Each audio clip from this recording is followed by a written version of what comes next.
proper theoretical framework, our study is anchored in the theory of Lev-Vygotsky, which is the social development learning theory. So, as cited by Lev-Vygotsky in his theory of social development, he said that social interaction plays an important role in students' development. So, paliwanag ko ba? Yeah, explain. Kapaliwanag, ganyan na yun. Ayun, he said, according to what he said, students learn better learn better if they experience what they learn and if they are in an interactive environment. Secondly, learning takes place through interaction. So same with what I have just said. Students learn better if they have interaction with each other. That's Third. For the third one, he also stated that the teacher should create an environment that welcomes each other's idea. So, we all know that some of our students, or some of the students, are very aloof, or they're holding their answers to themselves because they are afraid or sometimes shy to share their ideas, especially when they are in front of the class and standing by just their self. So the teacher should create an environment that welcomes each other's idea by giving them the opportunity to freely express their self and can freely interact with the other students and to also receive information not just by their teachers but also by their peers. He also added that he also concluded that this is beneficial to the teachers. Sige, This kunwari, is beneficial to the teachers because it provides freedom for students to learn with the use of socialization or social process and exchanging ideas. The role of the teacher here, the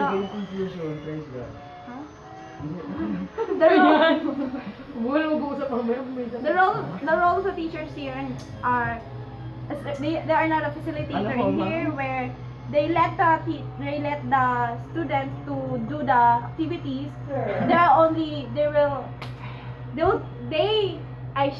Ano ba gagamitin ko, they or she or he? He, the teacher. Di na lang kasi ano. Ayaw kong they. Ang yoko ng gano'n, yung may he or she, nahirapan ko. Pero ang init mas dito ka dali. He lets Ang sarap sa paa. his students to he group his students and what wait lang.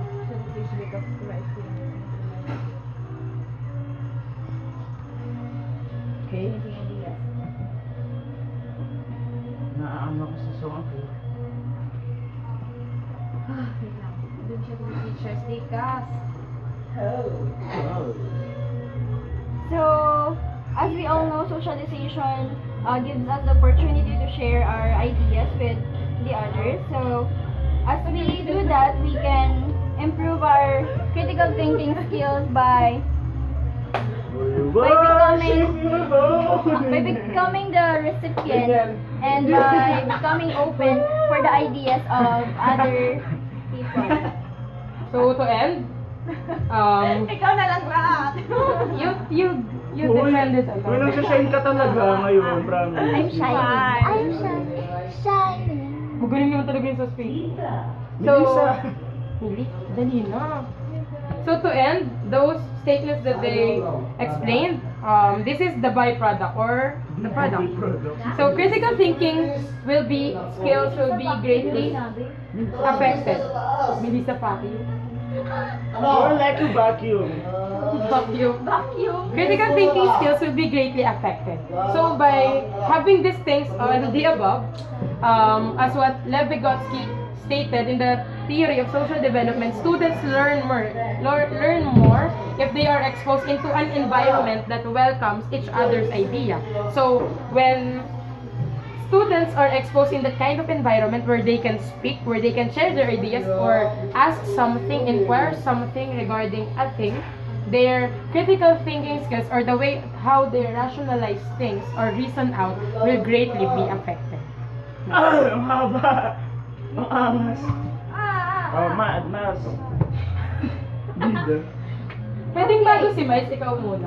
Ipaliwanag mo na may ilan tayong box, tsaka yung na itong ginagamit for connection. Tapos siya na magpapaliwanag. Aha. So, on our conceptual framework, we have here 6 boxes and Ako na sige. 5. So we have here 6, ano ba? So, for our conceptual framework, So for our conceptual define what is the conceptual framework. framework is So, this conceptual framework or this figure okay. sums up everything we have in our research. Yun na. Sums up. Sums up. basically sums up the research. Okay, conceptual framework. So we have here 6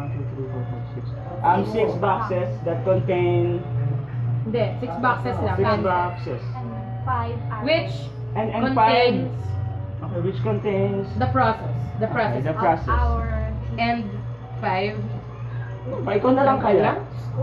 Ako pero ikaw magsalita mamaya. So for our conceptual framework, this figure summarizes everything we have in our study. So we have here 6 boxes, six rectangular boxes which contains the information or the processes we have done to concretize this research. And we have also 5 arrows which gives Ikaw na lang connection dyan. to it. Baka mag-stutter ako. And yeah, conceptual framework. Okay. The first box, which is above all the boxes, represents the written treatise that we have conducted before the application of our approach. And under it are the 2 boxes. On the left side is the traditional approach, or the conventional approach is applied in an ordinary classroom setting. While on the right box, it contains the traditional the community of inquiry approach, which suggests a new approach. That suggests a new approach that we have applied for our experimental group. And under it are 2 boxes as well. And on the left box, it contains the control group that have undergone the written post test, and as well as for the right box for the experimental group, they have also undergone the written post test. And under those 2 boxes are the first one, the box on the left side, which contains the outcome of the traditional approach applied to the control group. And for the other side, for the other box, which is the right box, it contains the outcome of our proposed approach, which is the community of inquiry approach, and it enhances the critical thinking skills of the selected grade 10 students.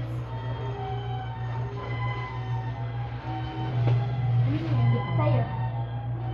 So let's move on for the scope and limitation of our study. This study focuses on the effective use of community of inquiry approach in enhancing critical thinking skills of selected grade 10 students in Navotas National High School. Any subjects, other subjects like math, Filipino, science, and other subjects are not included in this study, as well as other sections. Aside from stability. Wait lang. Ay, sige. As well as other sections, but aside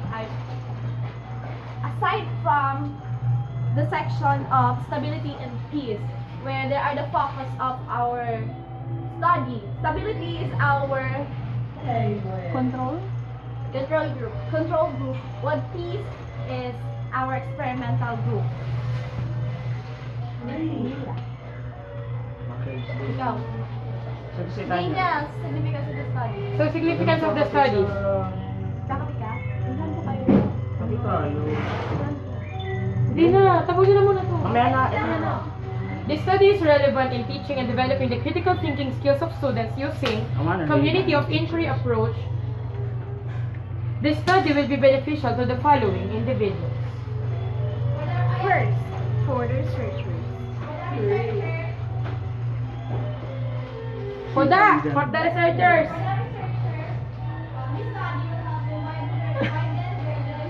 Salita.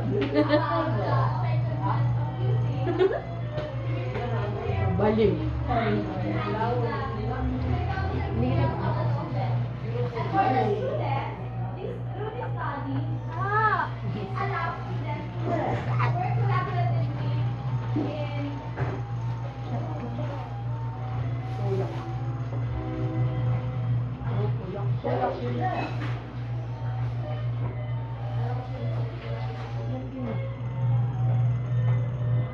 Yung project. Project yun. Oo. Uy, ano na? Sana doon. Tapos na. Students pa siya. Oo, tapos na. Narinig ko. Ako ba? Bilis naman. So now for the teachers. This study will help the teachers to